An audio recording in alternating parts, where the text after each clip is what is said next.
wabarakatuh. Waalaikumsalam Waalaikumsalam warahmatullahi warahmatullahi wabarakatuh. wabarakatuh. Silakan. Alhamdulillah. Alhamdulillah Rabbil Alamin. Asyhadu an la ilaha illallah malikul haqqul mubin. Wa asyhadu anna Muhammadan abduhu wa rasuluh shadiqul wa'dil amin. Allahumma sholli wa sallim wa barik ala sayyidina Muhammadin wa ala alihi wa sahbihi ajmain. Amma ba'd. Selamat malam para peserta Zoom, selamat malam Pak Kiai Ahli Ahmadi. Selamat bergabung dengan Zoom. Kemarin pekan lalu kita sudah membahas surat Al-Baqarah sampai ayat 49. Hari ini kita melanjutkan surat Al-Baqarah 49 dan seterusnya yang akan dibawakan oleh narasumber kita Kiai Haji Dr. Ali Ahmadi LCMA Al-Hafiz. Waktu kami persilakan Pak Kiai. Iya, terima kasih Pak Indra. Ya. Assalamualaikum warahmatullahi wabarakatuh. Alhamdulillahirabbil alamin, alhamdulillahirabbil alamin alladzi bi ni'matihi tatimmus shalihat. Wa asyhadu an la ilaha illallah wahdahu la syarika lah wa asyhadu anna Muhammadan abduhu wa rasuluhu. Allahumma fashalli wa sallim على هذا النبي الكريم وعلى آله وأصحابه ومن سار على نهجه إلى يوم الدين ثم أما بعد. Warga kita semuanya, pengajian tafsir komprehensif kontemporer yang berbahagia, yang dimuliakan Allah Subhanahu wa taala. Bapak Ibu dimuliakan Allah Subhanahu wa taala. Tentu bersama putra-putri keluarga, anak cucu semuanya, teman, tangga, warga semuanya yang selalu kita harapkan dan kita mohonkan kepada Allah Subhanahu wa taala bersama-sama dalam keadaan baik dan mendapatkan ridha Allah Subhanahu wa taala. Sama-sama memanjatkan puja-puji syukur kita kehadirat Allah Subhanahu wa taala atas kesempatan dan panjang umur anugerah Allah Subhanahu wa taala dengan penuh nikmat, sehat, walafiat jasmani, rohani, iman, Islam, dan kita bisa mengisi kehidupan kita dengan kebaikan-kebaikan ibadah kepada Allah Subhanahu wa taala, ibadah khusus dan ibadah muamalah untuk mengisi lembaran-lembaran kehidupan kita. Semoga semuanya dalam keadaan baik semuanya. Ya, kita lanjutkan pengajian kita insyaallah Al-Qur'anul Karim di surat Al-Baqarah ayat yang ke-49. A'udzu billahi minasy syaithanir rajim.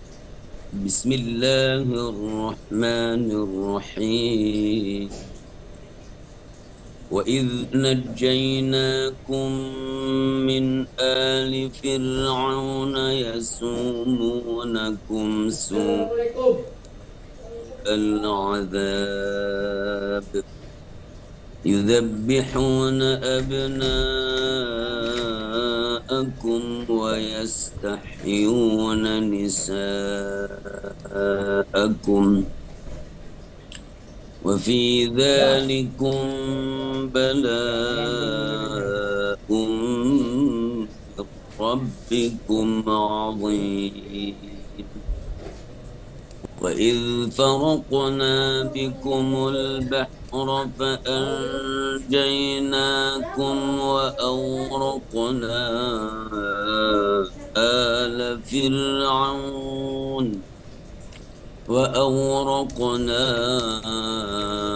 آل فرعون وأنتم تنظرون وإذ واعدنا موسى 40 ليلة ثم اتخذتم العجل من بعده وأنتم ظالمون ثم عفونا عنكم لكم من بعد ذلك ثم عفونا عنكم من بعد ذلك لعلكم تشكرون وإذ آتينا موسى الكتاب والفرقان لعلكم تهتدون وإذ قال موسى لقومه يا قوم إنكم ظلمتم أنفسكم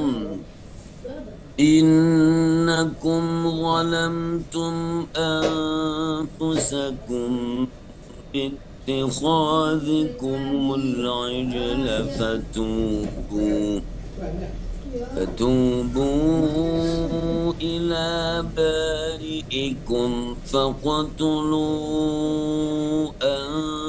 أنفسكم ذلكم خير لكم عند بارئكم فتاب عليكم إنه هو التواب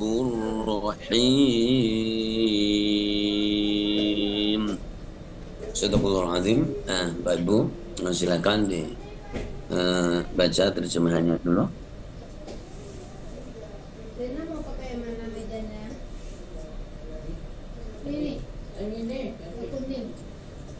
Yang pink. Pinjamnya Dedek. Bismillahirrahmanirrahim. Dan ingatlah ketika kami menyelamatkan kamu dari Fir'aun dan pengikut Fir'aun. Mereka menimpakan siksaan yang sangat berat kepadamu. Mereka menyembelih anak-anak laki-lakimu dan membiarkan hidup anak-anak perempuanmu. Dan pada yang demikian itu merupakan cobaan yang besar dari Tuhanmu. Dan ingatlah ketika kami membelah laut untukmu, sehingga kamu dapat kami selamatkan dan kami tenggelamkan Fir'aun dan pengikut-pengikut Fir'aun, sedang kamu menyaksikan. Dan ingatlah ketika kami menjanjikan kepada Musa 40 malam, kemudian kamu Bani Israel menjadikan patung anak sapi sebagai sesembahan setelah kepergiannya, dan kamu menjadi orang yang zalim. Kemudian kami memaafkan kamu setelah itu agar kamu bersyukur. Dan ingatlah ketika kami memberikan kepada Musa kitab dan Furqan agar kamu memperoleh petunjuk. Dan ingatlah ketika Musa berkata kepada kaumnya, wahai kaumku, kamu benar-benar telah menzalimi dirimu sendiri dengan menjadikan patung anak sapi sebagai sesembahan. Karena itu bertobatlah kepada penciptamu dan bunuhlah dirimu. Itu lebih baik bagimu di sisi penciptamu. Ia akan menerima tobatmu. Sungguh di saat yang maha penerima tobat, maha penyayang, maha benar Allah dengan segala firman. Terima kasih.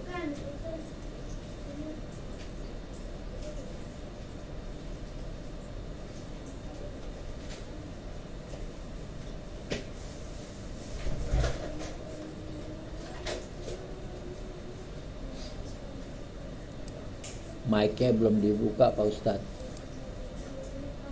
Terima kasih Pak Budi yang telah membacakan terjemahannya. Alhamdulillahirabbil alamin. Bapak Ibu yang dimuliakan Allah, ini berbicara dunia, berbicara alam semesta. Allah Subhanahu wa taala yang menciptakan, dan Allah juga menjanjikan dan berfirman bahwa ada yang namanya bumi, ada yang namanya dunia. Bumi yang ditempati oleh pemimpin, yaitu namanya khalifah, dan terdiri dari manusia.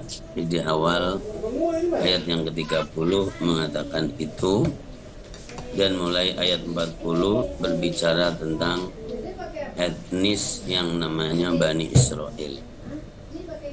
Populer Bani Israel, Israel adalah nama lain dari Nabiullah Yaqub alaihi salatu wassalam bin Ishaq bin Ibrahim alaihi salatu wassalam. Nah ini dan silsilah manusia serta memakmurkan dunia ini cuman diberikan oleh Allah di 4 jadi orang, yang 2 berbentuk keluarga, yang 2 disebut namanya orang. Innallaha astafa Adama wa Nuhan wa ala Ibrahim wa ala Imran alal alamin, di surat Ali Imran surat yang ketiga ayat 33. Bapak Ibu agak cepat supaya jadi merangkai ayat ini cepat ya begitu. Surat Ali Imran jadi ayat 33, Innallaha astafa Adama wa Nuhan wa ala Ibrahim wa ala Imran 'alal alamin. Ya, ketemu, silakan dibaca langsung yang ketemu. Sesungguhnya Bismillahirrahmanirrahim. Sesungguhnya Allah telah memilih Adam, Nuh, keluarga Ibrahim dan keluarga Imran melebihi segala umat pada masa masing-masing. Iya, bahwa ya terjemahan adalah membantu kita untuk menangkap maksud firman Allah. Tapi jadi dari terjemahan itu Allah Subhanahu wa taala menyebutkan 4 nama orang. 2 jadi secara pribadi, kemudian 2-nya secara keluarga. Allah memilih Adam, dan Adam adalah menjadi asal usul jenis ciptaan Allah yang namanya manusia.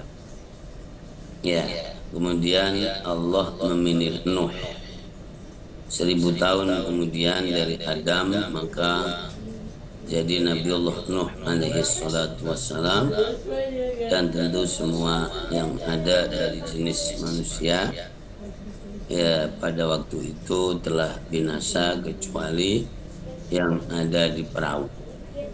Maka Nuh jadi mendapatkan julukan bapak manusia yang kedua. Yang berikutnya, semua nasab yang ada dari manusia ini pasti melalui 3 anaknya Nuh alaihissalatu wassalam yang namanya Ham, Sam, dan Yafith. Ini untuk menghubungkan semua nasab adalah sampai Adam. Kullukum li Adama wa Adamu min turab. Hadis Rasulullah SAW bahwa semua kamu adalah untuk Adam, dan Adam diciptakan oleh Allah dari tanah. Ya. Nah, berikutnya setelah Nuh alaihi salatu wassalam adalah ada keluarga Ibrahim. Wa ala Ibrahim. Keluarga Ibrahim disebut keluarga. Antara Nuh dan Ibrahim adalah 950 tahun. Ya, Ibrahim alaihissalatu wassalam dengan nggak tahu sudah pernah saya sebut atau belum, jadi mempunyai yang populer dalam riwayat yang diambil oleh kita adalah mempunyai putra 2, yaitu Ismail dan Ishak. Ismail alaihissalam diletakkan di suatu tempat yang berbeda dari tempat tinggal Nabi Ibrahim, yang kemudian yang kalau di bahasa Alkitab disebut Faron, dan tentu populer sekarang adalah Makkah Al-Mukarram. Ya, dan disitulah menjadi tempat ya peradaban. Anaknya yang satu namanya Ishak tetap berada di tempat tinggal Nabiullah Ibrahim. Ya, jadi Ishak bin Ibrahim dan Ismail bin Ibrahim alaihi wassalatu wassalam semuanya. Ya, lalu Ishak mempunyai putra kembar dua beriringan, satu namanya Isu, dua namanya Yakub. Yakub alias Israel. Dan itulah kemudian anak-anak Israel disebut Bani Israel. Dari situ. Ya, dan dari ayat 40 surat Al-Baqarah, ya, itu tentang Bani Israel. Selanjutnya nanti dari 29 surat dalam Al-Quran adalah menyinggung tentang kisah Musa dengan Fir'aun. Dan ini adalah pertama kali jadi di surat yang ada di dalam Al-Quran. Begitu urutannya Bapak Ibu, dan ini semuanya dari Al-Quran, hadis, dan sejarah. Ya, Ishak punyanya Isu dan Yakub. Yakub alias Israel. Israel mempunyai 4 istri dan dikaruniai dari 4 istri adalah 12 anak laki-laki dan 3 anak perempuan. Ya, jadi begitu. Kemudian semua yang anak laki-laki yang 12 punya sejarah yang luar biasa dalam percaturan dunia sampai sekarang ini, dan itulah namanya negara Israel. Itu adalah diambil dari nama Israel, yaitu Nabiullah Yakub atau Nabi Israel alaihissalatu wassalam. Begitu, tapi dari Ibrahim, Ishak, Yakub, Yusuf tidak ada wahyu kitab yang terabadikan kecuali berbentuk suhuf. Suhuf itu adalah WA dari Allah Subhanahu wa taala dalam memberikan bimbingan kepada kekasihnya atau nabinya atau yang diutus. Bahasa saya WA, tentu bahasa adalah wahyu. Ya gitu. Jadi karena wahyunya sangat insidental dan tidak ada perintah untuk penjagaan, maka saya sebut WA. Nah, begitu kira-kira begitu aja, supaya menggampangkan nanti, memudahkan setelah sampai pembahasan Musa alaihissalatu wassalam. Di antaranya di surat An-Nisa ayat 163, surat 4 ayat 163, cepat Bapak Ibu. Ayat Allah berfirman, inna awhayna ilaika kama awhayna ila nuhi wan nabiyyina min ba'di wa awhayna ila Ibrahim wa Ismaila wa Ishaq wa Yaqub wal asbati wa Isa wa Ayyuba wa Yunusa wa Harun wa Sulaiman wa atayna Dawuda Zabur. Iya, ketemu Bapak Ibu? Iya. Langsung diterjemahkan surat 4 163. Boleh juga sampai 164, tidak ada masalah. Langsung.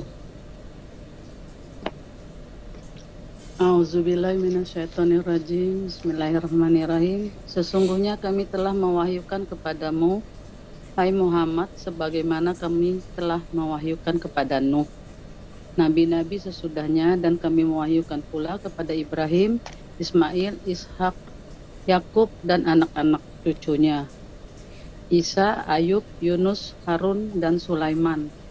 Dan kepada Daud kami berikan Zabur. Dan kami telah terus. Dan kami telah mengutus beberapa orang rasul yang sudah kami kisahkan kepadamu dahulu, dan beberapa orang rasul yang tidak kami kisahkan kepadamu. Dan Allah berbicara langsung dengan Musa. Suatu mukjizat Nabi Musa, ia dapat berbicara langsung dengan Allah. Bagaimana caranya? Kita serahkan saja kepada Allah. Yang jelas tidak seperti bicara manusia sesamanya. Shadaqallahul azim. Ya, ayat inilah menggambarkan bahwa semua pilihan Allah, Nabi dan Rasul adalah diberi wahyu oleh Allah. Semuanya, tanpa terkecuali. Hanya saja wahyu pasti berbentuk bimbingan, penjelasan, arahan. Ada yang tadi sifatnya insidental. Kenapa saya sebut insidental? Karena seluruh proses kehidupan, penciptaan dan proses syariat itu sifatnya graduatif. Artinya berangsur-angsur. Syariat itu Allah Maha Tahu sesuai dengan zamannya dan sesuai dengan tempatnya. Maka disebut syariat yang sempurna adalah Rasulullah Muhammad sallallahu alaihi wasallam. Al-yawma akmaltu lakum dinakum wa atmamtu alaikum ni'mati wa raditu lakumul Islam dinan. Itu adalah syariat atau aturan yang sempurna. Berarti yang sebelumnya tidak sempurna, tapi cukup untuk menjadi sarana kebaktian atau ibadah atau patuh atau tunduk kepada Allah Subhanahu wa taala. Ketemu di dalam tauhid, namanya la ilaha illallah, namanya asyhadu an la ilaha illallah, namanya inna salati wa nusuki wa mahyaya wa mamati lillahi rabbil alamin. Itu ketemu di situ, tapi syariat yang sempurna hanya di Rasulullah Muhammad sallallahu alaihi wasallam. Gitu. Nah, kaitannya dengan pembahasan kita ini adalah muqaddimah dan sangat-sangat penting muqaddimah ini. Musa alaihi salatu wassalam, ini adalah ayat-ayat yang kita baca adalah tentang Nabiullah Musa dan Fir'aun. Nah, Fir'aun itu siapa? Fir'aun adalah silsilah manusia yang berseberangan dengan kenabian dan melanggar atau i'wijaz dari kurikulum Allah Subhanahu wa taala. Dimulai dari pertarungan yang sudah dibahas di sini ketika Adam alaihi salatu wassalam di surga dan iblis setan menjadi penyebab diturunkannya. Nah, kemudian setelah turun ada namanya Qabil dari jenis manusia yang juga tidak sejalan dengan bapaknya. Kemudian setelahnya cucunya Nabi Idris ada namanya Namrud yang juga tidak sejalan dengan jadi Ibrahim alaihi salatu wassalam.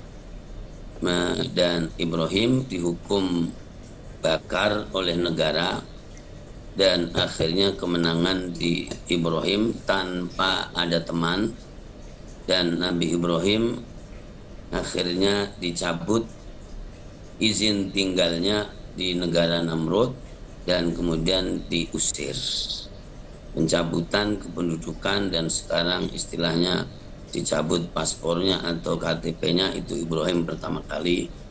Nah, kemudian setelah Namrud jadi ada silsilah yang namanya Fir'aun. Fir'aun menjadi sebutan populer raja-raja Mesir kuno, ya, itu adalah disebut Farao atau Fir'aun dalam sebutan meskipun nama aslinya ada. Nah, Fir'aun yang paling baik adalah Fir'aun yang ada di zaman Yusuf alaihi salatu wassalam, Yusuf bin Yaqub bin Ishaq bin Ibrahim. Nah, Fir'aunnya Yusuf adalah Fir'aun yang masuk Islam. Ya, kemudian jadi Yusuf alaihissalatu wassalam diberi hadiah oleh Fir'aun satu, kalau sekarang provinsi di Mesir, dan untuklah membawa keluarganya ke sana, yaitu keluarga Nabiullah Yakub alaihissalatu wassalam.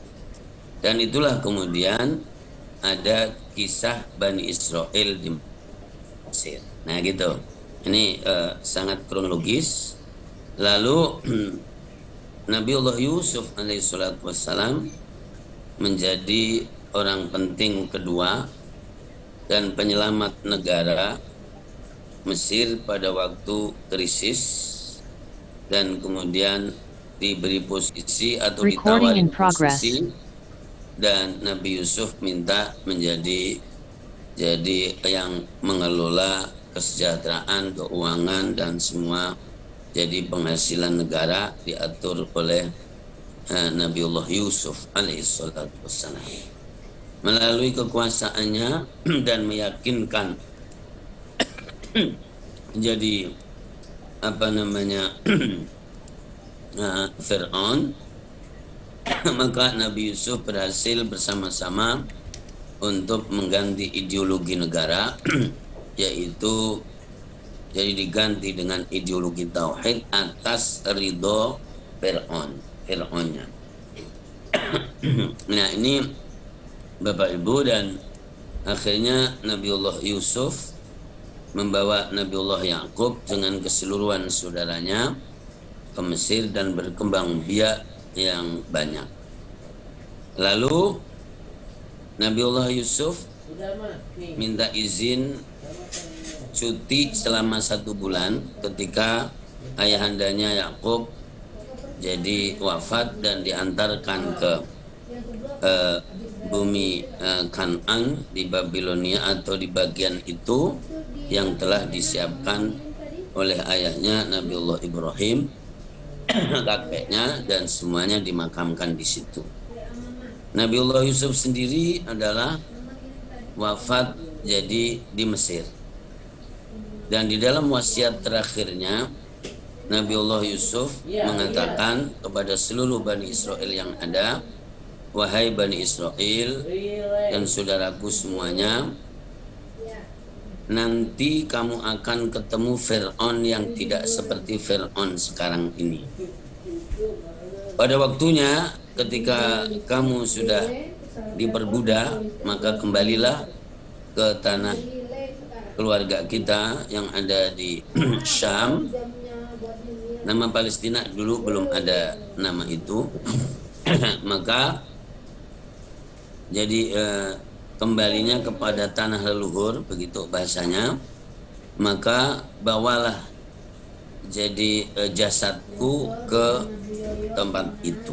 Nah ini adalah perkataan terakhir Nabiullah Yusuf alaihissalatu wassalam. Betul, dan kemudian menetaplah Bani Israel. Jadi setelah Nabiullah Yusuf alaihissalatu wassalam wafat, dan kemudian dari keluarga Yakub yang salah satu namanya Lewi, maka mempunyai putra dan mempunyai putra ibunya Nabiullah Musa alaihissalatu wassalam, dan melahirkan Nabiullah Musa alaihissalatu wassalam. Nah begitu urutannya.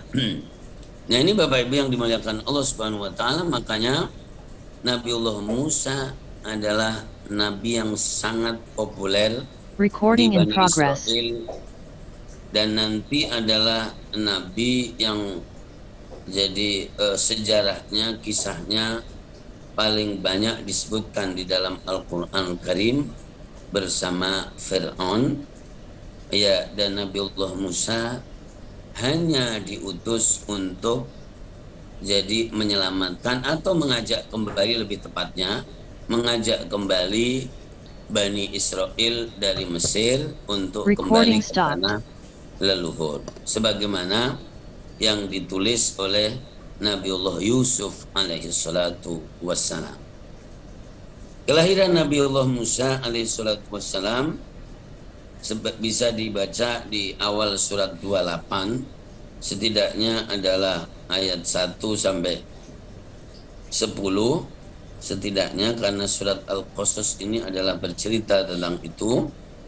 Ya, maka Nabiullah Musa, kalau sambil menyiapkan, Nabiullah Musa adalah nabi yang lahir di dalam pergulatan pembuatan peraturan undang-undang tentang kelahiran yang sangat dahsyat sekali, yaitu karena semakin banyaknya Bani Israel yang ada di Mesir, maka harus Recording in progress. harus dicegah lajunya. Kalau sekarang adalah KB, dicegah lajunya supaya tidak jadi membeludak keturunannya. Salah satunya dengan perbudakan. Orang itu kalau dilelahkan, Recording stopped. diperbudak, itu kemungkinan jadi tidak bisa melayani Recording in dirinya, progress. dan karena sudah lelah, sudah ini.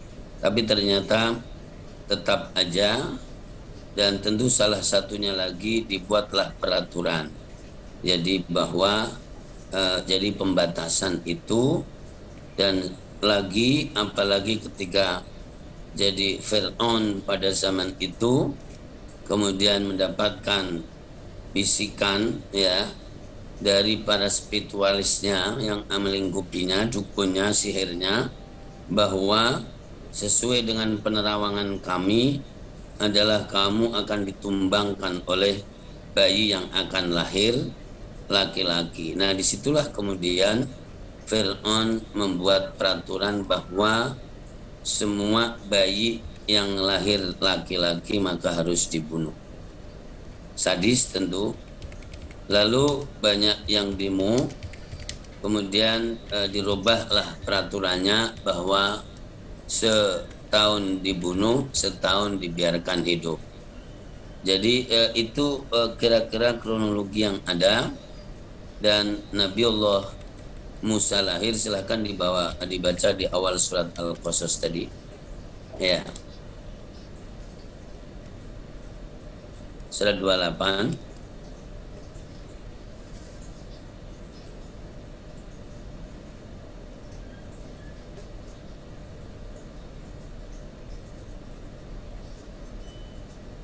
Ada yang ketemu Bapak Ibu?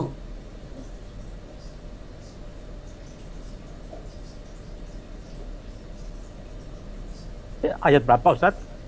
Dari ayat 1 tadi, setidaknya supaya menggambarkan yang saya omongkan tadi, sampai ayat 5 atau berapa, silakan aja. Bismillahirrahmanirrahim. Dengan nama Allah yang Maha Pengasih, Maha Penyayang. Ta, Sin, Mim. Ini ayat-ayat kitab Al-Quran yang jelas dari Allah. Kami membacakan kepadamu bagian dari kisah Musa dan Fir'aun dengan sebenarnya untuk orang-orang yang beriman. Sungguh Fir'aun telah berbuat sewenang-wenang di bumi dan menjadikan penduduknya berpecah belah. Dia menindas segolongan dari mereka, Bani Israel. Dia menyembelih anak laki-laki mereka dan membiarkan hidup anak perempuan mereka. Sungguh dia Fir'aun termasuk orang yang berbuat kerusakan. Dan kami hendak memberi karunia kepada orang-orang yang tertindas di bumi Mesir itu, dan hendak menjadikan mereka pemimpin dan menjadikan mereka orang-orang yang mewarisi bumi. Terus. Ya, terus supaya tergambar. Kami teguhkan kedudukan mereka di bumi, dan kami perlihatkan kepada Fir'aun dari Haman bersama bala tentaranya apa yang selalu mereka lakukan, takutkan dari mereka. Ayat 7, dan kami ilhamkan kepada ibunya Musa, susulah dia Musa, dan apabila engkau khawatir terhadapnya, maka hanyutkanlah dia ke sungai Nil, dan janganlah engkau takut dan jangan pula bersedih hati. Sesungguhnya kami akan mengembalikannya kepadamu dan menjadikannya salah seorang rasul. Ayat 8, maka dia dipungut oleh keluarga Fir'aun agar kelak dia menjadi musuh dan kesedihan bagi mereka. Sungguh Fir'aun dan Haman bersama bala tentaranya adalah orang-orang yang bersalah. Ayat 9. Dan istri Fir'aun berkata, dia adalah janganlah kamu membunuhnya. Mudah-mudahan dia bermanfaat pada kita, atau kita ambil dia menjadi anak, sedang mereka tidak menyadari. Ayat 10. Dan hati ibu Musa menjadi kosong. Sungguh hampir saja dia menyatakannya rahasia tentang Musa. Seandainya tidak, kami teguhkan hatinya agar dia termasuk orang-orang yang beriman kepada janji Allah. Terus tambahin lagi beberapa. Ayat 11. Dan dia ibunya Musa berkata kepada saudara perempuan Musa, ikutlah dia Musa. Maka kelihatan olehnya Musa dari jauh, sedang mereka tidak menyadarinya. Ayat 12. Dan kami cegah dia Musa menyusu kepada perempuan-perempuan yang mau menyusuinya. Sebelum itu, maka berkatalah dia kepada Musa, maukah aku tunjukkan kepadamu keluarga yang akan memeliharanya untukmu, dan mereka dapat berlaku baik padanya. Ayat 13. Maka kami kembalikan dia Musa kepada ibunya, agar senang hatinya dan tidak bersedih hati, dan agar dia mengetahui bahwa janji Allah adalah benar, tetapi kebanyakan mereka tidak mengetahuinya. Iya, cukup. Sadaqallahul azim. Inilah jadi gambaran yang secara upaya saya rangkai dengan tertib tadi, dan itu semuanya dari Al-Quran semuanya. Ya, Bapak Ibu yang dimuliakan Allah Subhanahu wa taala, maka Nabiullah Musa adalah jadi nabi ya yang diutus hanya untuk membawa kembali Bani Israel yang ada di Mesir untuk kembali ke tanah leluhur sesuai dengan perintah dan wasiat Nabiullah Yusuf alaihissalatu wassalam. Dan kemudian jadi Fir'aun, tentu terjadilah apa yang terjadi, dan episodenya cukup panjang sekali di dalam Al-Quranul Karim. Ya, Nabi Musa alaihissalatu wassalam itu lahirnya, maka surat Al-Qasas adalah kisah lengkap tentang jadi Nabiullah Musa alaihissalatu wassalam. Nah, Fir'aun adalah simbol kezaliman otoritarianisme yang ada di muka bumi, melanjutkan apa namanya jadi Namrud yang ada. Maka Namrud menjadi tidak populer ketika ada Fir'aun, dan biasanya simbol kezaliman, keangkuhan dan kesombongan saat ini dan sampai hari kiamat, kalau ada orang model seperti itu maka pasti sebutannya Fir'aun. Dan Rasul juga mengatakan setiap generasi ada Fir'aunnya, hadis. Jadi maka di setiap generasi pada ada Fir'aun, meskipun ada Fir'aun kecil-kecilan, ada Fir'aun sedang, dan ada Fir'aun yang besar. Begitu juga setiap generasi juga ada Dajjal, tapi ada Dajjal kecil-kecilan, Dajjal menengah, dan puncak Dajjal adalah nanti ketika jadi sudah tanda kiamat yang besar. Itu masuk dalam doa, Allahumma inni a'udzubika min adzabil qabri wa min adzabin nar. Kan Bapak Ibu, potret Al-Quran dengan kehidupan ini adalah potret yang utuh dan sama sekali tidak ada perubahan apapun secara alur. Dan yang beda adalah orang sama sebutan. Yang beda orang jadi sama sebutan-sebutan dan zamannya, eranya beda, tapi kasus alurnya sama. Jadi dulu ada Fir'aun, mungkin sekarang ada Fir'aun juga, atau kalau tidak setidaknya adalah gayanya, atau mungkin sebagian karakter kita itu adalah karakter Fir'aun juga gitu, tapi Fir'aun kecil lah gitu. amat sangat kecil gitu, kira-kira seperti itu. Nah, disinilah maka ayat ini menggambarkan tentang sebagian dari potret yang saya gambarkan tadi. Nah, ayat yang ke-49 coba dilihat ketika jadi kami menyelamatkan kalian semuanya Bani Israel dari Fir'aun, dan Fir'aun jadi menyiksa kalian dengan siksaan yang amat sangat pedih, menyembelih anak laki-laki kalian. Nah, itu Bapak Ibu langsung tergambar bagaimana ketika untuk jadi mengabadikan singgasana dan kekuasaan, maka dibuatlah aturan apapun namanya, tapi ujungnya satu, bahwa kursi saya tidak boleh tergoyahkan. Bapak Ibu termasuk cerdas kan yang gini-gini ya. Jadi harus cerdas, kalau tidak mas saya sayang banget gitu. Ini tafsir Quran ini sebetulnya, tapi bagaimana membahasakan dengan bahasa kekinian dan situasi yang ada. Jadi aturan Fir'aun yang tadi saya sebutkan secara global tadi, itu tujuannya adalah satu, bagaimana kursi ini tidak tergoyahkan. Maka dibuatlah apapun cara yang namanya aturan dan perundang-undangan. Jadi kalau bahasa orang kampung, dulu itu perempuan hamil di zaman Fir'aun sengsara banget. Ketemu di jalan dia punya tukang kobilah, artinya yang jadi sekarang mungkin bawa alat USG gitu kira-kira. Kalau kemudian kelihatan laki langsung digugurkan di jalan itu juga, dikebuk perutnya langsung gregeli atau keguguran. Nah, jadi seperti itu, betapa sadisnya orang yang haus kekuasaan itu luar biasa, jamaah dimuliakan Allah Subhanahu wa taala.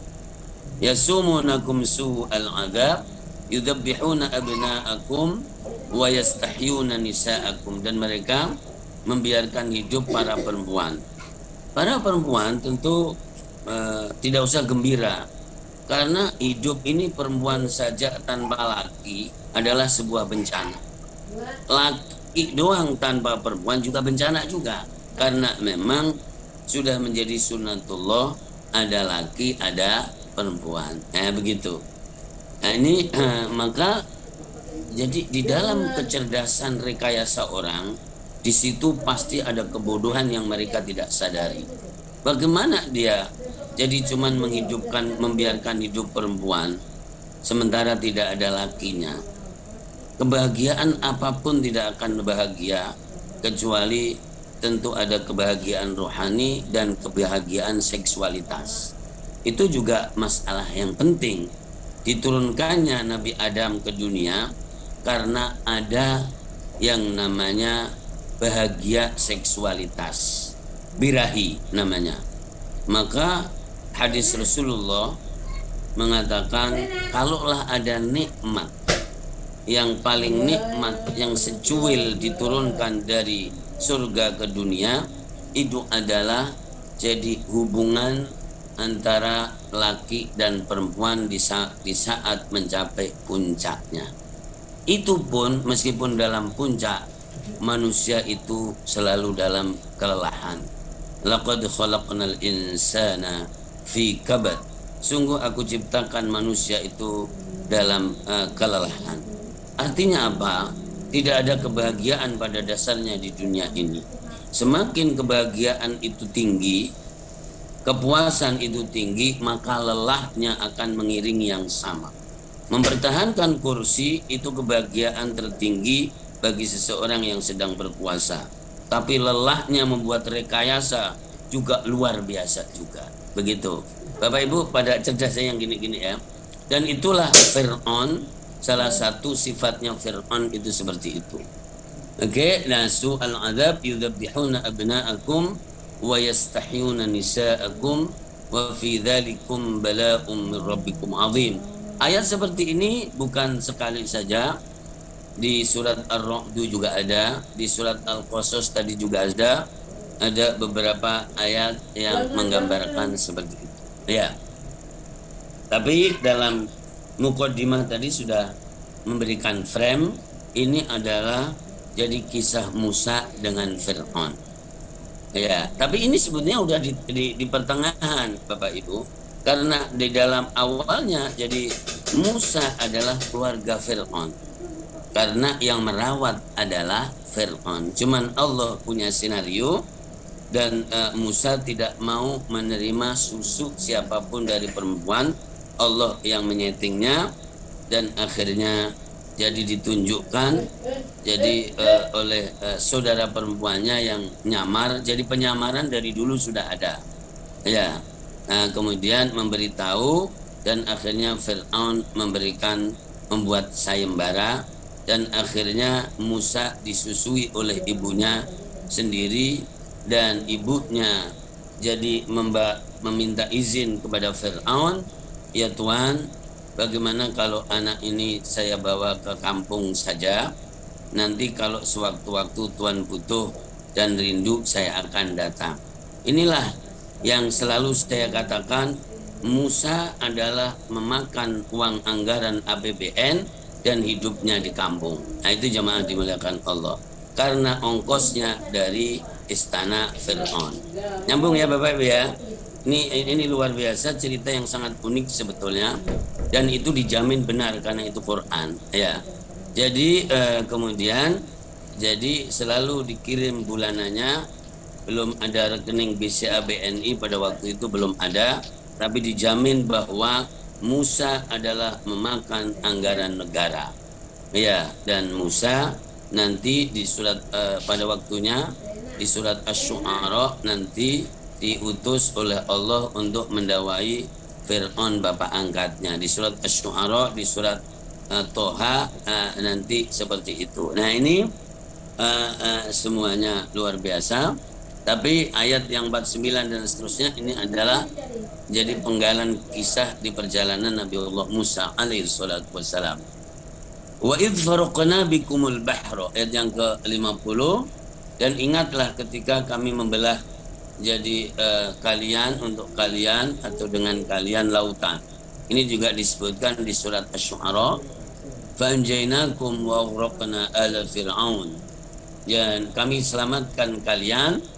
Para ahli sejarah berapa yang menyeberang bersama Musa? Ahli sejarah menyebutkan 850.000 orang. Dan angka itu pada saat itu tentu banyak sekali. Meskipun angka itu kalau di sekarang untuk di Indonesia mungkin jadi untuk saya di Jakarta Timur itu jadi untuk yang punya hak pilih Jakarta Timur jadi kisaran sekitar 1 juta sekian. Nah gitu kira-kira. Jadi itu cuman seuplik aja bagian dari Indonesia. Nah gitu kira-kira. Tapi itu pun juga disebutkan di dalam sejarah dan hadis Rasulullah tentang surga. Musa termasuk yang membawa, Rasul yang membawa pengikut masuk surga yang banyak. Jadi kalaulah 850.000 masuk surga, maka itu hitungan yang banyak. Nah begitu dari dibanding dengan nabi-nabi yang lain. Karena nabi yang lain cuman bawa masuk surga 10 orang, 9 orang, 8 orang, 2 orang, dan ada yang masuk surga tanpa membawa siapa-siapa. Hadis Rasulullah Shallallahu Alaihi Wasallam. Nah ini Bapak Ibu yang dimuliakan Allah Subhanahu Wa Taala. Dan Allah menyelamatkan Musa dan menenggelamkan Fir'aun. Dan semuanya melihatnya, menyaksikannya. Ini dalam ayat aja. Kemudian wa idh wa'adna Musa 40 laila. Di surat Al-Baqarah Allah menjanjikan kepada Musa 40 malam. Di surat Al-A'raf Allah menjanjikan Musa 30 malam. Lalu ditambah oleh Allah 10 malam, maka menjadi 40 hari. 40 malam untuk menerima kitab Taurat. Nah gitu. Bunyinya di surat Al-A'raf, wa wa'adna Musa 30 lailatan wa atmamnaha bi'ashrin. Kami janjikan Musa 30 malam dan kami sempurnakan 10 lagi dan menjadi 40 malam. Maka Musa alaihi salatu wassalam menerima kitab Taurat. Tapi selama 40 malam maka terjadi pelanggaran besar yaitu perubahan ideologi. Dari ideologi tauhid menjadi ideologi paganisme, yaitu menyembah anak sapi. Dari rival politiknya namanya Samiri. Samiri ini dari awal adalah jadi yang diajak menyeberang dari Mesir menuju kepada seberang, yaitu di Yordania gitu. Maka kemudian menuju ke arah bumi leluhur di Palestina adalah selalu mengadakan protes dan memprovokasi masyarakat yang mengikutinya. Di dalam perjalanan jadi Musa pernah mengalami jadi distrust yang menyeluruh. Jadi semua pengikutnya tidak percaya sama Musa karena provokasi Samiri ini. Ada di surat Asy-Syu'ara, "Falamma tara al-jam'ani qala ashabu Musa inna lamudrakun." Maka jadi Musa tidak dipercaya oleh semuanya, dan kemudian Musa mengatakan bahwa Allah bersamaku. Nah begitu. Ini Bapak Ibu yang dimuliakan Allah Subhanahu wa taala. Dan berhasillah kemudian beberapa kali Samiri ini memprovokasi. Begitu selesai nyebrang nanti di surat Al-A'raf, maka kemudian mereka minta Tuhan yang bisa jadi dilihat. Tapi tidak berhasil karena langsung dijelaskan oleh Musa alaihissalam. Lalu ketika jadi sudah sampai di Moab, di padang pasir Yordania, Musa dipanggil oleh Allah untuk mendapatkan kitab Taurat.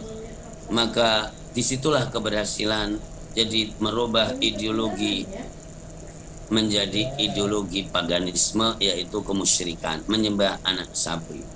Murka Musa alaihi salatu wassalam, dan kemudian dibantinglah jadi Taurat itu dan berkeping-keping, dan kemudian marah kepada Nabiullah Harun alaihi salatu wassalam. Semuanya ini ada di Quran, kelamaan kalau saya suruh nyari ayatnya.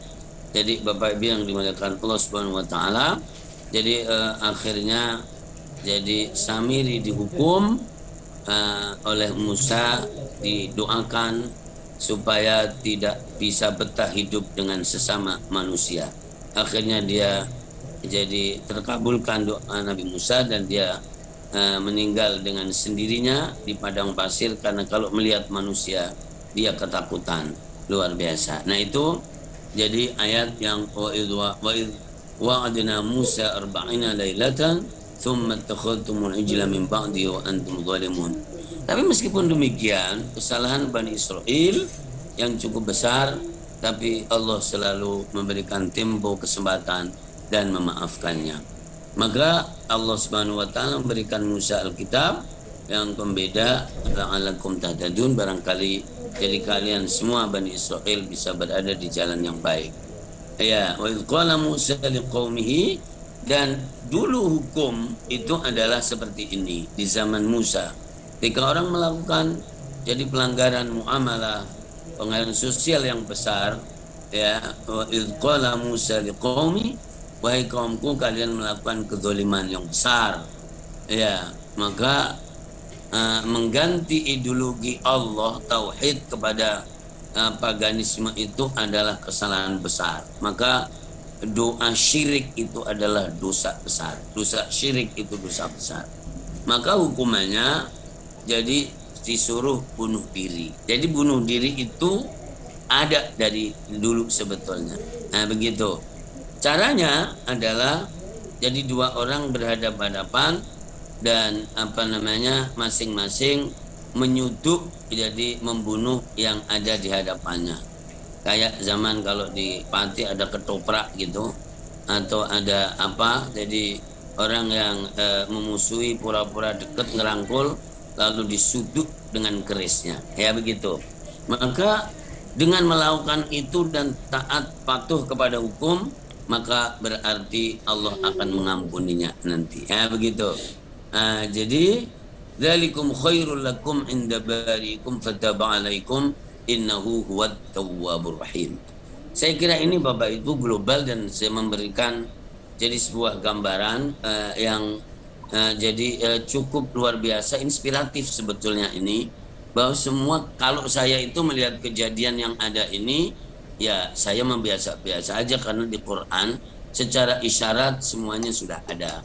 Mau bicara Fir'aun di Quran sudah ada. Mau bicara kompetisi Nabi kemudian dimasukin sumur ada juga, ya. Itu dimasukin sumur dan meninggal di sumur Nabi itu juga ada juga.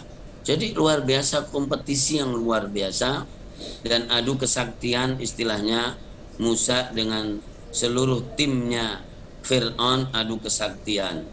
Yang satu berbentuk tongkat, yang satu berbentuk temali, dan terjadi juga adu geng namanya. Yang satu geng Cina sama geng Amerika, geng Australia misalnya. Itu semuanya sudah pernah ada di alam semesta ini. Jadi pada hakikatnya sebetulnya Anda bukan siapa-siapa kalau bukan Anda mengandalkan geng-geng Anda itu. Udah gitu aja mukadimahnya, saya kira itu. Dan tentu pembahasan cerita Bani Israil ini memanjang di seluruh surat Al-Baqarah ini. Nanti ada kisah Al-Baqarah, Bani Israil juga, Musa juga, ada kisah perubahan kiblat, macam-macam. Itu adalah tentang Bani Israil. Iya. Allahu a'lam bishawab. Silahkan Bapak Ibu. Jadi bila ada komentar silahkan aja. Iya.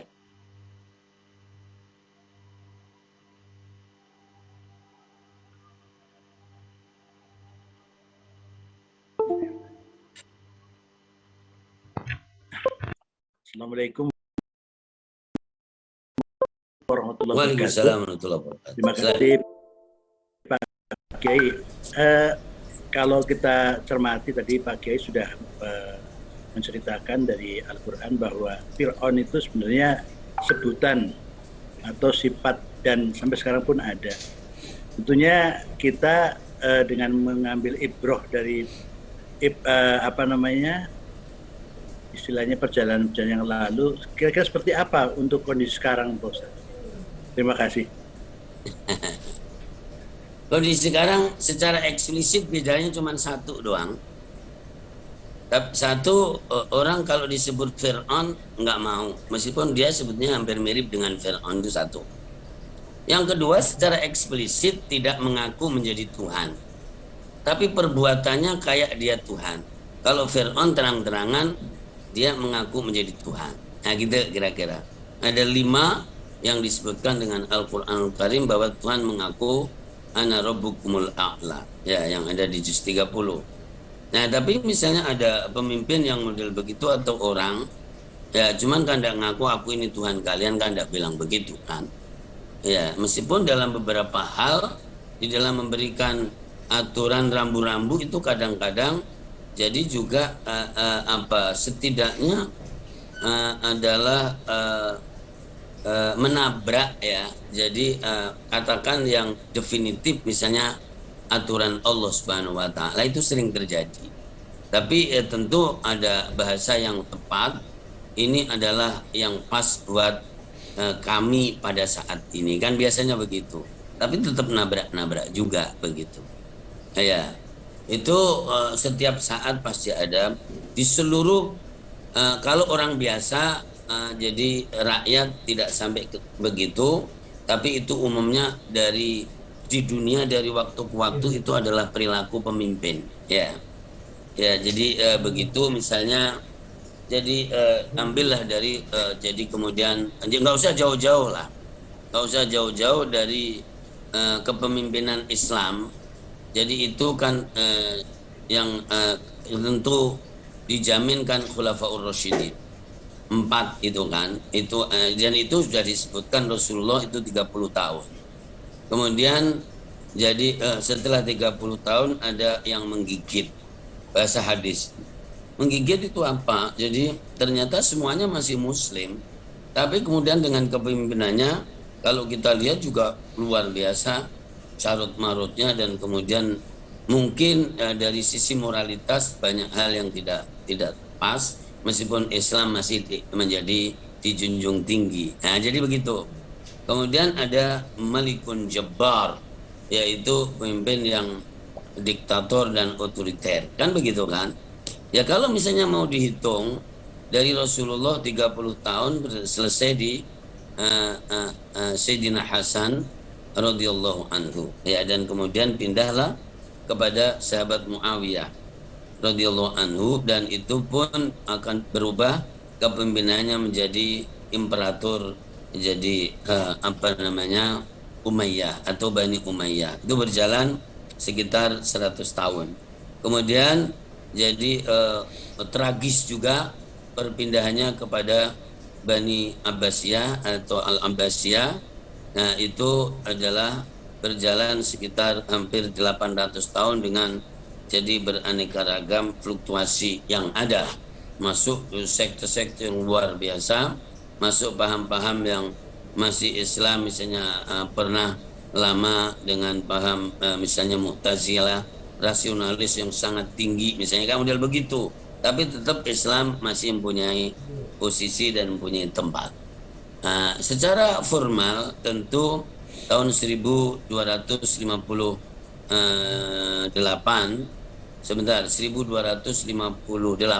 itu hancur, jadi Sultan Mahmud II tentu adalah terbunuh dan bersimbah darah di Baghdad. Nah, di situ itu adalah Masehinya. Ya, kemudian berpecahlah menjadi beberapa kerajaan kecil, ada Mongolia, ada Safawiyah, dan ada kemudian nanti Turki Utsmani.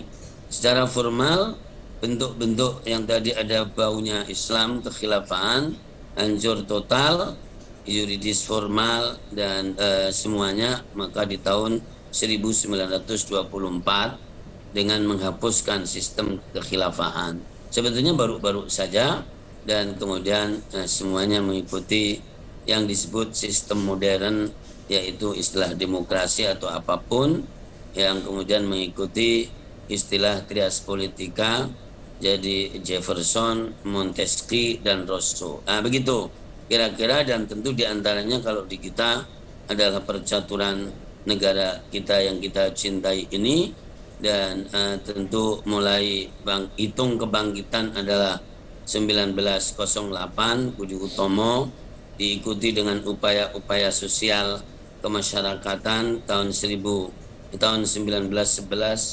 berdirinya ormas namanya PUI, 1912 berdirinya ormas namanya Muhammadiyah, ya, kemudian terus diikuti gerakan-gerakan itu, dan ini jauh lebih dulu dari yang namanya Indonesia NKRI, angkatan 20-an ke 20-an, dan kemudian jadi ada Perang Dunia Pertama tentu, dan ada Syarikat Islam yang sangat berjasa sebetulnya, Syarikat Dagang Islam, kemudian pecah menjadi Merah Putih atau apa, kemudian 1926 berdirinya ormas juga kemasyarakatan yang luar biasa, Nahdlatul Ulama, dan itu mengantarkan semakin cerdas, nama jadi negara belum tentu ada, luar biasa, dan kemudian 1928 Sumpah Pemuda, 1931 ada PNI yang menonjol, dan kemudian tentu penjajahan tadi dari lama, kemudian masuklah 1940-an, dan di situ ada kasus dengan Jepang, dan bedanya Jepang ada BPUPKI merubah menjadi PPKI, menjelma menjadi Panitia 9, kemudian menghasilkan sidang-sidangnya adalah Piagam Jakarta, terus menghadap kepada Pak Soekarno, maka ada perubahan sedikit dari Piagam Jakarta menjadi Undang-Undang Dasar 45, dan itu adalah tahun 1945. Jadi luar biasa. Kemudian ada pemimpin resmi Pak Karno, dan pada waktu itu juga punya keinginan pemimpin seumur hidup juga, dan kemudian nanti ada kasus-kasus jadi DITII dan seterusnya di 48 dan seterusnya itu, dan kemudian Undang-Undang 45 berubah menjadi Undang-Undang RIS, berubah menjadi Undang-Undang sementara, dan sebenarnya jadi luar biasa kalau dari sisi jadi sistem ketatanegaraan ini. Dan kemudian ada dekret presiden, ya, kemudian dengan tentu sejarah ada super semar, dan kemudian jadi ada perubahan dan ke orde oleh orang disebut orde baru dan seterusnya. Ya pasti seperti itu, dan itu secara kepemimpinan gaya di dunia pun juga mengalami hal yang sama. Nah, jadi begitu, mengalami hal yang sama. Jadi tentu tidak. Jadi Islam menjadi bagian dari spirit dan kadang-kadang termarginalkan jauh amat, dan kadang-kadang adalah menjadi warna, ada yang menjadi pembahasan, dan kemudian praktek. Kalau ada istilah Islam kafah, ya tentu itu adalah dalam tafsir, ya, interpretasi. Kafah bagi siapa? Karena setiap ormas ini juga mempunyai kepalanya masing-masing. Kalau diserahkan kepada ormas juga belum tentu bisa, karena cuman akan berdebat idenya, karena setiap kepala ada pemahaman yang selalu dipaksakan, akhirnya tidak bisa. Nah begitu. Ini juga masalah yang penting kalau kita membaca Al-Quran ini, ya kalau menjadikan Al-Quran mengalir seperti air, jadi mengalir di mulut harus sudah selesai. Kemudian mengalir di pemahaman, ini termasuk adalah mencoba untuk memahami. Tapi baru mencoba, karena memang memahami tentu banyak versi, banyak tafsir abrek-abrek, bacanya aja kadang malah menjadi bingung, jamaah dimuliakan Allah Subhanahu wa taala. Nah, begitu. Jadi memang tentu semuanya pakai perangkat, ya. Kemudian jadi bagaimana memahamkan Islam menjadi sebuah perilaku yang dulu adalah juga diomongkan oleh Rasulullah karena khuluqul Quran, dan kemudian secara alami adalah Al-Quran itu mengalir di institusi. Institusi adalah pribadi kita, keluarga kita. Saya sih lebih senang kalau dari Bapak Ibu itu menjadi penguasa, karena memang Quran tidak akan bisa dilaksanakan tanpa kekuasaan. Kalau dilaksanakan, yang paling ngojang ngaji begini, yang paling bisa sholat, yang lainnya ngedumel di masjid, ngedumel di musola, ngedumel di pengajian, tapi tidak akan bisa menjadi perubahan apapun kecuali DPR-nya baik semuanya, dan kemudian pemerintahnya juga baik, begitu. Ini omongan mengkonklusikan dari sesuatu yang besar sekali, mencari bahasa yang cepat. Jadi seperti itu kira-kira kalau tanya pendapat saya seperti itu. Nah gitu. Gitu ya Bapak ya. Gimana? Masih ada atau kita cukupkan? Saya ada satu pertemuan lagi, tapi silakan kalau masih ada. Ada nih Pak Ustadz. Assalamualaikum warahmatullahi wabarakatuh. Waalaikumsalam warahmatullahi wabarakatuh. Kalau melihat daripada yang saya baca ya di Google dan Wikipedia, Fir'aun yang dibicarakan di dalam kisah Nabi Musa ini adalah anak dari Ramses II, Pak Ustadz. Jadi namanya Mememtah. Nah, karena kalau bapaknya itu dia berkuasa lama, ya, berapa tahun? Kalau yang ini cuma 10 tahun. Iya. Nah, kemudian kalau melihat daripada sejarahnya, Mememtah ini dia anak dari Fir'aun, anak ke-19 dari 162 anaknya Ramses II. Gitu. Iya. Nah, pertanyaan saya, kalau Nabi Ibrahim adalah Mekah dan itu adalah awal daripada Ka'bah. Kemudian tadi Pak Ustadz mengatakan bahwa Nabi Musa dilahirkan di Mesir. Jadi artinya secara geografis perpindahan beberapa bani kemudian Nabi itu memang bisa ke seluruh bagian dari bumi, ya, Pak Ustadz. Artinya perjalanan hidup dari para Nabi itu tidak melulu di wilayah awal, misalnya di Arab saja. Nah, kemudian dari itu, kalau kita melihat benang sejarahnya, apakah pernah dari bagian-bagian Nabi itu mengunjungi wilayah Indonesia? Karena itu bicara masalah dulu.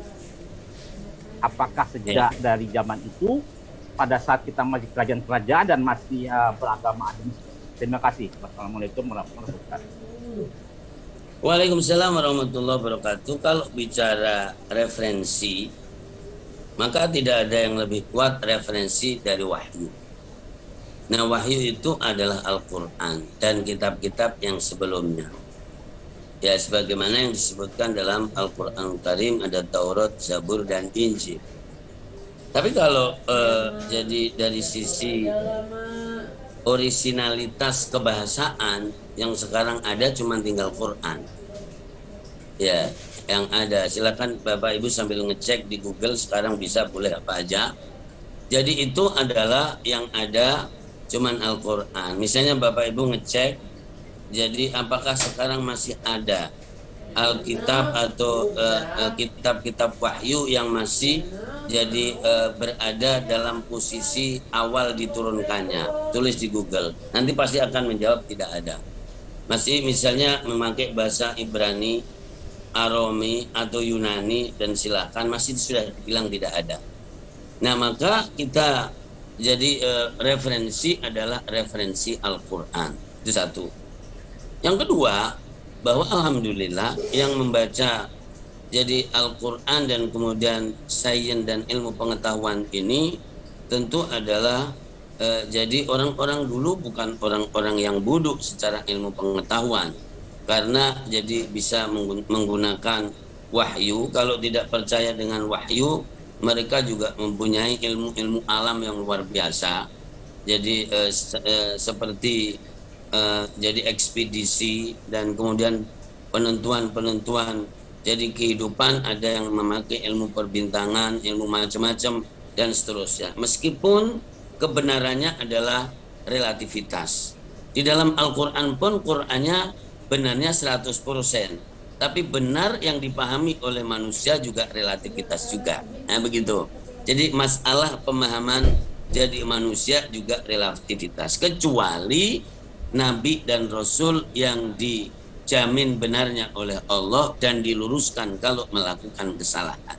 Nah, jadi begitu. Nah, itu jadi kira-kira makanya kemudian Al-Quran dengan jadi 30 juz 114 surat. Jadi itu bukan kitab sejarah, tapi adalah kitab yang memberikan petunjuk tonggak-tonggak sejarah. Dan ketika dipahami dan mampu merangkai dengan baik, maka akan menjadi satu kesatuan yang utuh. Nah, begitu. Misalnya tadi di awal saya menyebutkan ayat 33 dari surat 3. Ini sesuatu yang sangat rumit kalau mau dicari dengan sumber yang lain. Malah saya berani menjamin hampir tidak ketemu. Misalnya Allah memilih Adam, Allah memilih jadi Nuh, Allah memilih keluarga Ibrahim, kemudian keluarga Ali Imran jadi atas seluruh alam. Meskipun di situ ada waktunya. Silahkan cari keluarga yang di luar 4 ini, kalau Bapak bisa mendapatkan, saya akan menjamin sesuatu yang luar biasa. Tidak akan dapat. Nah, begitu kira-kira. Nah, misalnya kayak Google. Google itu kan hasil otak orang juga kan, nulis. Kemudian Google mempunyai aturan. Nah, jadi begitu. Nanti kalau sesuai aturannya Google, maka pasti akan permanen.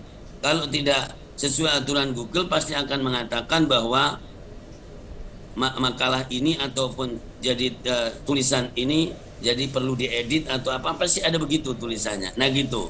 Makanya Google adalah sumber ilmu pengetahuan yang bagus, tapi kebenarannya juga relativitas juga. Ya, begitu kira-kira. Saya ingin jadi mengatakan seperti itu. Nah, kaitannya dengan sejarah. Jadi Quran bukan kitab sejarah, tapi begitu 25 jadi simpul sosial masyarakat yang luar biasa disebutkan di dalam Al-Quran. Adam, Idris, Nuh, Hud, Soleh, kemudian Ibrahim, Lot, Ismail, Ishak, kemudian secara tertib saya menyebutkan ini Yakub, kemudian Yusuf, ya, kemudian Syuaib, kemudian jadi Musa, Harun, Dawud, Sulaiman, ya, kemudian Ayub, Yunus, Ilyasa, ya, Dzulkifli, Zakaria, Yahya, Isa. Jalur Palestina selesai sampai Isa alaihissalatu wassalam. Dilanjutkan jalur jadi Makkah, yaitu Muhammad sallallahu alaihi wasallam. Inilah yang merangkai kehidupan manusia secara keseluruhan. Jadi adalah dari itu. Meskipun saya juga bisa menjelaskan, dan tentu dengan sumber juga, tapi sumber ini tidak didapatkan di dalam Al-Quran kecuali isyarat. tapi didapatkan di dalam kitab Taurat Perjanjian Lama. Ya, dan itu bahwa Nabi Ibrahim adalah mempunyai istri yang namanya Qoturo dan mempunyai anak laki-laki jadi 6. Tentu ini tidak ada di jalur yang 2 tadi, Ismail dan Ishak. Jadi katanya kalau di situ disebutkan dengan sumber yang tidak mampu untuk membuktikannya, tapi itu populer, maka kemudian setelah jadi mereka pada hijrah ke jadi timur, dan di mana Palestina itu adalah kemudian timurnya adalah Afghanistan, Pakistan, India untuk sekarang ini. Dulu belum ada itu. Maka kemudian orang-orang Hindu pun yang menjadi agama termasuk tua, tapi selevel tua itu bukan sebelum adanya manusia. Kalau Hindu ya diantaranya, maka bisa dibaca sejarahnya.